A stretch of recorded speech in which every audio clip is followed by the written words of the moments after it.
اب جو میں آیات انشاءاللہ پڑھوں گا وہ آپ کو اب ٹھیک سے سمجھ لگیں گی، جبکہ ہم مومن کی ڈیفینیشن سمجھ چکے کہ مومن کون ہے، ایمان کے تقاضے کیا ہوتے ہیں۔ تو فرمایا قد افلح المؤمنون، کامیاب ہو گئے مؤمنون، جن کی میں ڈیفینیشن ابھی بتا چکا ہوں، یعنی یہ اس سے بھی ہائی لیول کہ مومنون کون سے والے کامیاب ہو گئے ہیں، تو وہ مومن لیکن ان میں یہ کوالٹیز بھی ہیں۔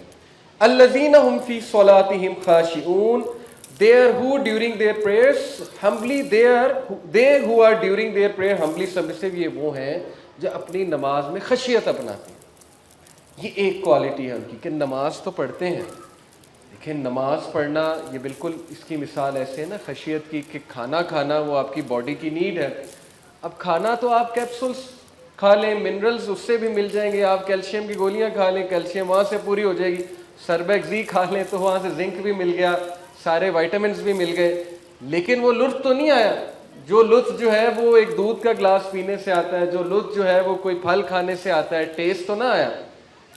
تو نماز تو وہ پوری ہو گئی جو ہم نے کھڑی ہو کر پڑھی، لیکن اس میں وہ لطف تو نہیں ہے، وہ خشیت تو نہیں ہے، وہ سبمیشن تو نہیں ہے، وہ اٹیچمنٹ تو نہیں ہے اللہ سبحانہ و تعالیٰ سے۔ عبادت کا تو تقاضا ہی اٹیچمنٹ ہے، رب سے اٹیچمنٹ، اور پھر ظاہر ہے عبادت کا تقاضا ہی ہے کہ اللہ کے آگے جھک جایا جائے، ہمبلی سبمٹ کیا جائے۔ اور رسول اللہ صلی اللہ علیہ وسلم نے اسی لیے حدیث میں آتا ہے، صحیح حدیث ہے، کہ بہترین نماز وہ ہے کہ جس میں کندھے بہت سافٹ ہو، یعنی سافٹ کندھوں سے مراد ہے ظاہر ہے کہ جو بندہ خشیت میں ہے، جو بندہ باقاعدہ اللہ کے آگے اس کا ایک ایک جسم کا اعضاء جھک رہا ہے، اس کے کندھے سافٹ ہوں گے، یہ باقاعدہ حدیث میں آتا ہے۔ تو تعریف کی اللہ نے کہ یہ لوگ خشیت کے ساتھ نماز پڑھ، اب یہ بڑا مشکل کام ہے خشیت کے ساتھ نماز پڑھنا۔ ظاہر ہے کہ تھاٹس آتے ہیں، بہت سی چیزیں پلاننگ کرنے لگ جاتا ہے انسان نماز میں۔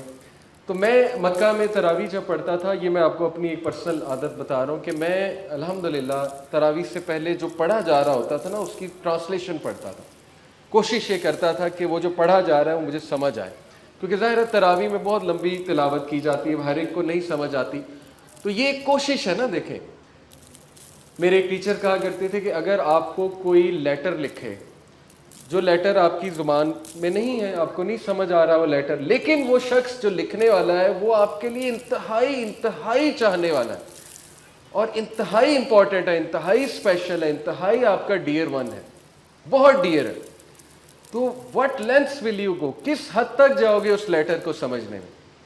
اس کا جواب ہمارے سامنے، ہر حد تک جائیں گے، کیونکہ وہ لکھنے والا کون ہے جس سے ہمیں سب سے زیادہ محبت ہے۔ تو یہ مثال دے کے وہ کہا کرتے تھے کہ قرآن مجید لکھنے والا، قرآن مجید کس کی سپیچ ہے؟ قرآن مجید کون جو ہے وہ اللہ کی سپیچ ہے، قرآن مجید جو ہے وہ سمجھنے کے لیے کس لینتھ تک آپ جاتے ہیں؟ یہ ایک سوالیہ نشان ہے۔ ٹھیک ہے ہماری زبان میں نہیں ہے، لیکن اس کا یہ مطلب نہیں کہ ہم ایفرٹ ہی نہ کریں اس کو سمجھنے میں۔ تو خشیت کا ایک پارٹ یہ بھی ہے کہ آپ سمجھیں وہ چیز جو آپ کہہ رہے ہیں، اس کی طرف توجہ لائیں، رکوع میں خصوصاً، سجدے میں جو ہم کہہ رہے ہیں۔ خشیت پھر ڈفرینٹ طریقے اس کے بتائے کہ آپ سنتیں جب پڑھتے ہیں اس میں مختلف سورہز پڑھیں، وہ سورہز یاد بھی کریں، مختلف طریقے۔ بہرحال نماز جو ہے یہ ایسی عبادت ہے کہ اس کے بارے میں چھوٹ نہیں ہے۔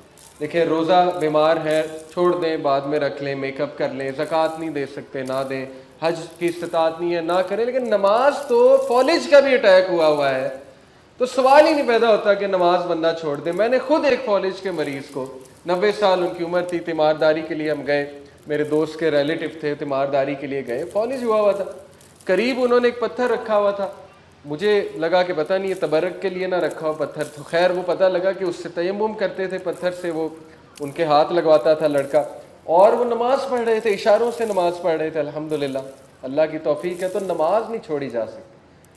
سورہ معون میں اللہ سبحانہ و تعالیٰ نے کہا نا کہ الذین هم عن صلاتہم ساہون الذین هم یراؤون، یہ اس سے مراد ہے کہ وہ لوگ، ویل ہے ان لوگوں کے لیے، تباہی ہے، اللہ نے وعید کی، جو نماز کو فکس ٹائم سے ڈیلے کرتے ہیں، یہ ان کے لیے وعید ہے، ویل ہے، یعنی اتنی خطرناک پنشمنٹ ہے۔ ویل جہنم کی ایک وادی ہے جس سے جہنم بھی پناہ مانگتی ہے العیاذ باللہ، کہ ان کے لیے ویل ہے جو نمازوں کو ڈیلے کر رہے ہیں۔ تو سوچیں جو نماز ہی نہیں پڑھ رہا ہے اس کے لیے کیا پھر ہو۔ اس کے لیے کیا ویل ہے؟ اس لیے اس کو نہیں ترک کیا جا سکتا۔ اللہ کے نبی صلی اللہ علیہ وسلم نے کہا کہ ہمارے اور مشرکین کافر کے بیچ فرق کیا ہے؟ نماز، بس یہی تو فرق ہے، اسی سے تو مومن پہچانا جاتا ہے، یہی تو اللہ سے ملاقات کا ایک چانس ہے۔ تو میری خاص ریکویسٹ ہے اسپیشلی نوجوانوں سے کہ نماز کو نہ چھوڑیں، کچھ بھی کریں، نماز کو ترک نہ کریں۔ امام شافعی نے کہا کہ رن اف یو کین، بھاگو اگر تم بھاگ سکتے ہو، واک اف یو کین، چل کر جاؤ اگر تم چل کے جا سکتے ہو، کرال اف یو کین، رینگ کر جاؤ اگر تم رینگ کر جا سکتے ہو، but never stop going to اللہ، بٹ کبھی بھی اللہ کے پاس جانے سے مت رکو، کچھ بھی کر کے پہنچ جائیں، حاضری دے دیں، یا اللہ میں آ گیا ہوں، یا اللہ مجھے توفیق دے۔ اللہ تعالیٰ مزید توفیق دیں گے، یقین کریں یہی کرکس ہے۔ بندہ خود ایفرٹ شو کرتا ہے، بیٹھے بیٹھے ایسے نہیں آ جاتی وہ ہدایت، بندہ کچھ اللہ کو دکھاتا ہے، کچھ ایفرٹ شو کرتا ہے، کوئی قربانی دیتا ہے، اور پھر اللہ مضبوط کرتا ہے۔ وَرَبَطْنَا عَلَىٰ قُلُوبِهِمْ إِذْ قَامُوا فَقَالُوا رَبُّنَا رَبُّ السَّمَاوَاتِ وَالْأَرْضِ۔ سورہ کہف میں آتا ہے کہ ہم نے ان کے دل مضبوط کر دیے۔ کب کیے؟